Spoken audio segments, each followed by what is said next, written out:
ఈ ఉదయం ఈ వాగ్దానం మీకోసం ఎలా ఉన్నారు? బాగున్నారు? పొద్దున్న లేచారు, ప్రార్థన చేసుకున్నారా?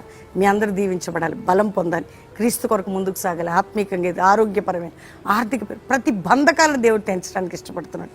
కృంగిపోకండి, యేసే మీకున్నాడు, ఆయన మిమ్మల్ని ప్రేమిస్తున్నాడు, విడివడి ఎడబాయాడు. అంత ప్రేమ కలిగిన దేవుడిని కలిగినప్పుడు ఎందుకమ్మా మీరు బాధపడతారు? ఆయన మీలో లేడా, మీతో లేడా, మీ మీద కృప చూపడా?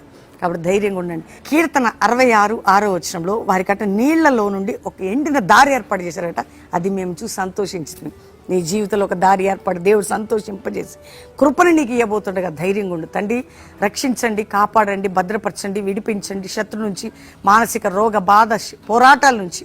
అంతేకాక ఎవరు ఎక్కడ పడిపోయినా లేపి, విడిపోయిన కుటుంబాలు కట్టి, నాయన కోర్టు కేసులను విడిపించి అందరి జీవితాలు శుభములను దీవెనలు పలుకుతూ, మ్యారేజ్ డే, బర్త్డే బిడ్డలు దీవిస్తూ శుభములను పలుకుతూ, యేసు రక్తంతో అందరినీ సీల్ చేస్తూ యేసు నామములో అడుగుచున్నాం తండ్రి, ఆమేన్.